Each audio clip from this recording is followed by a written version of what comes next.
ये मैं आज रेहान खान साहब के साथ बाला पीर हज़रत मियाँ मीर की दरगाह पर आया हूँ और आप इसकी क्लासिकियत देखिए, हुस्न देखिए।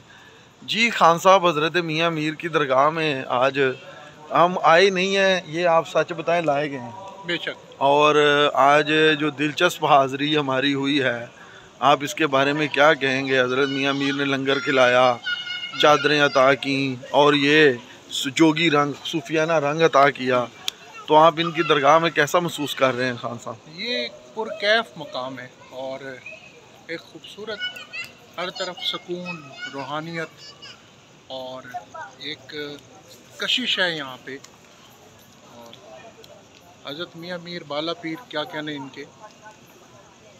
जी, मज़हब, हमारे मज़हब के अलावा सिख मज़हब में इनकी जो है वो एक बहुत करीम है और गोल्डन टेम्पल का इफ्तिताह यानी कि संग बुनियाद इन्होंने रखा था। ये यानी कि एक दिलचस्प बात है कि गोल्डन टेम्पल का इफ्तिताह भी इन्होंने किया था। और मैंने आपको खान साहब बता रहा था कि हज़रत मियाँ मीर इस लाहौर शहर के जोगी हैं हकीकत में। बेशक। जोगी पता किस तरह है कि कोई बाग ऐसा नहीं जहाँ मियाँ मीर ने चिल्ला ना किया। रावी से लेके गज्जू मता रोई तक, फिरोजपुर रोड तक, इधर वाघा बॉर्डर से लेके ठोकर तक, जितने बागात थे इचरा समेत, सब में मियाँ मीर की चिल्लागाहें हैं। सब में मियाँ मीर जाते थे। मियाँ नत्था, मुल्ला बदख्शानी और दारू शकू, ये सब इनके मुरीद थे। और दारू शकू जो है वो शाहजहाँ का बड़ा बेटा था, लाहौर का गवर्नर था, लाहौर का आशिक था। उसने कहा था कि बूत दायमाबाद शहर लाहौर। और खान साहब इस दरगाह पे शाहजहाँ आया इनके पास, और उसके बाद जहांगीर, और उसके बाद ये जो रोज़ा है ये औरंगज़ेब आलमगीर के दौर में बना और दारू शकू तो इनका मुरीद था। तो मुग़ल शहज़ादियाँ हज़रत मियाँ मीर के पास नंगे पाँव आती थी। ये सिंध की धरती से चला ये साधु, इसने लाहौर को मुसख्खर किया। और असर पजीरी के हवाले से अगर मैं अर्ज़ करूँ खान साहब, तो ये हजूर दाता अली हजवेरी के लेवल का आदमी है। या अगर मैं कहूँ कि सलातीन में इनका असर उससे भी ज़्यादा है। ये फ़कीर थे, सुबह सारा दिन बागों में चिल्ला करते थे, रात को अपनी खानकाह पे बैठते थे। और ये जहाँ दफन है, ये भी एक दिलचस्प बात है।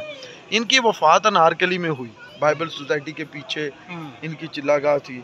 तो इन्होंने वसीयत की कि मुझे यहाँ दफन नहीं करना। मुरीदों ने पूछा क्यों? उन्होंने कहा मुझे मेरा एक लाडला मुरीद और खलीफा मियाँ नत्था है, वो मैंने यहाँ दफन किया है, इस मोहल्ले में, इस इलाके में, तो उसके पास ले जाइए। पीछे मुल्ला भारी है, पीछे मुल्ला बदख्शानी है, और मुल्ला बदख्शानी का मुरीद था दारू शकू, हज़रत मियाँ मीर का नहीं था। वह यानी कि खलीफा का मुरीद था और अकीदतमंद था। और वो मियाँ फिर मुल्ला बदख्शानी की पूरी दरगाह बनाई गई। और आग एक दो बातें करके बात खान साहब मैं ख़त्म करूँगा।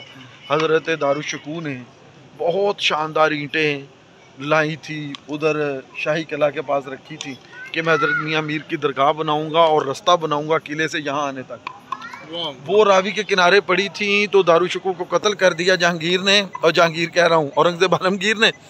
तो उन्हीं ईंटों के साथ बादशाही मस्जिद बनाई है।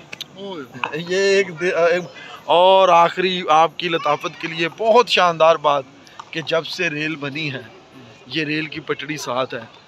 कोई भी ड्राइवर यहाँ जाता है तो यहाँ रेल का हारन बजाता है और मियाँ मीर को सलूट करके जाता है। गाड़ी की रफ्तार आहिस्ता करता है और आगे जाता है। ये साल हर साल से मामूल है ट्रेन का, कि ट्रेन का कोई भी ड्राइवर जाता है वो यहाँ गाड़ी आहिस्ता करता है, दो तीन हारन मारता है और मियाँ मीर को सलूट मारता है, गेट से बाहर निकल कर, और आगे ट्रेन ले जाता है। तो ये आज हम इस खानकाह पे हैं, इस दरगाह पे हैं।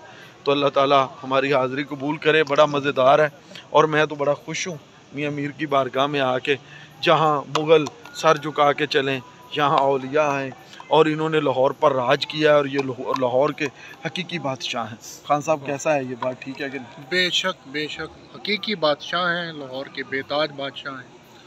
और हज़रत मियाँ मीर कादरी की एक रूहानी जो है वो दस्तरस है पूरे लाहौर पे। बड़ी मुद्दत बाद हम यहाँ आए हैं तो हमें तो बड़ा सुकून मिला। बेशक जी बहुत शुक्रिया, थैंक यू, खुश रहे।